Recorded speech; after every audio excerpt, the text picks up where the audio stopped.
Suara Hati, renungan hari ini, Sabtu, 15 Maret 2025. Topik, Jadilah Harum Bagi Tuhan. Jangan lupa saudaraku, untuk membagikan renungan ini kepada orang lain, agar mereka juga mendapatkan kekuatan rohani di dalam Tuhan. Kiranya saudara diberkati oleh Tuhan kita.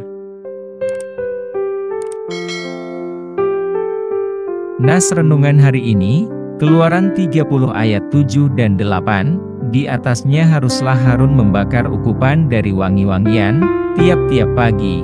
Apabila ia membersihkan lampu-lampu, haruslah ia membakarnya, juga apabila Harun memasang lampu-lampu itu pada waktu senja, haruslah ia membakarnya sebagai ukupan yang tetap di hadapan Tuhan di antara kamu turun-temurun.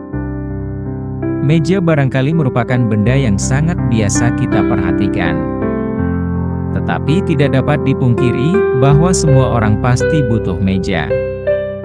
Entah untuk bekerja, untuk makan, ataupun untuk keperluan lainnya, orang pasti akan mencari meja yang terbaik baginya. Kalau mejanya kurang cocok, seperti bahannya, ukuran, dan aksesorinya tidak cocok dengan kebutuhannya. Kalau seperti ini, tentu wajar apabila orang merasa tidak puas, dan terus mencari yang sesuai. Dimanapun toko itu, pasti didatangi dan bertanya berapa harga, dan menawar sampai dia mendapatkan meja yang dia senanginya. Jika kita berupaya untuk mencari meja demi kebutuhan sehari-hari yang menyenangkan kita, lalu seberapa besar pula kita perlu berupaya untuk mengucapkan syukur kita kepada Tuhan dari segala yang telah dianugerahkan kepada kita. Ada saja orang yang beranggapan bahwa selama mereka sudah mengikuti ibadah dan memberi persembahan, maka mereka adalah orang Kristen yang baik dan taat. Apakah hanya begitu yang diinginkan Tuhan dari umatnya? Tentu tidak. Dalam perikop Keluaran 30, bila kita membacanya, Tuhan memerintah Musa untuk membuat mazbah, meja, tempat pembakaran dupa dan menaruhnya di dalam ruang kudus, ayat 1-6. Ini merupakan ruang sebelum ruang maha kudus. Makna dari kata kudus adalah yang dipisahkan atau dikhususkan bagi Allah. Di bagian dalam ini tidak ada kurban sembelihan dan Tuhan meminta dupa wangi yang kudus, ayat 7-9. Sejatinya, bukannya Allah membutuhkan semua itu. Ia adalah pencipta alam semesta dan pemilik segala sesuatu yang ada di bumi ini.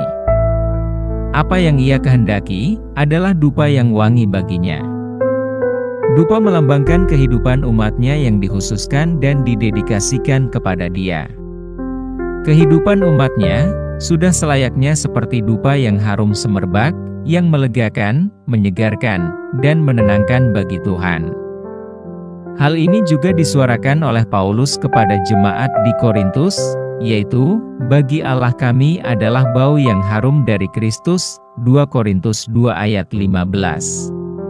Nah, saudaraku, Tuhan Allah meminta agar kita menjaga kehidupan kita sebagai bau yang harum bagi Kristus, untuk terus memancarkan keharumannya secara nyata, baik dalam ibadah mingguan di gereja maupun di dalam keseharian di mana kita berada.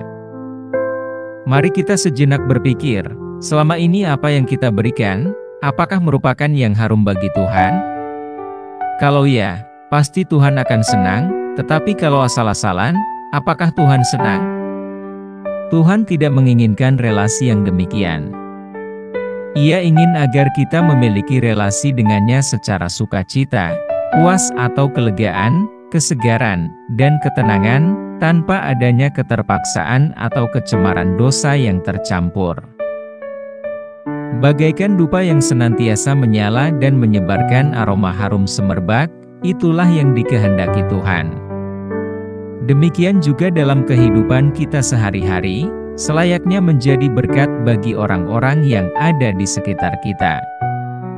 Bahkan, ketika keadaan makin sulit dan kacau, kiranya kita tetap menjadi pribadi-pribadi yang menghadirkan aroma wangi yang menenangkan kepada sesama dan menyenangkan Tuhan. Amin. Topik doa kita hari ini, kepada teman kita yang suka membuat jengkel agar bertobat. Selamat hari Minggu, Tuhan Yesus memberkati kita.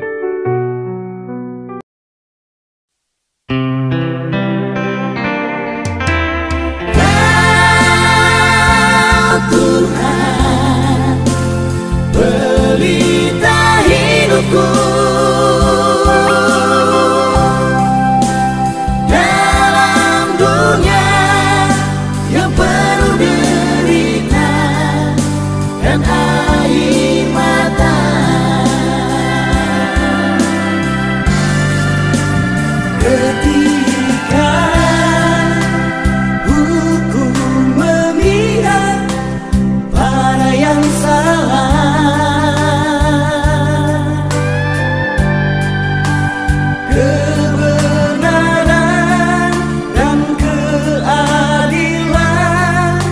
Diputar balikan,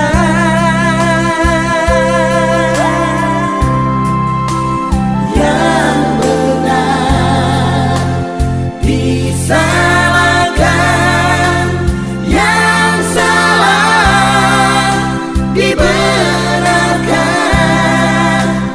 Kaum lemah ditindas di depanmu.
Janganlah kamu bersumpah demi sorga maupun demi bumi, atau demi sesuatu yang lain.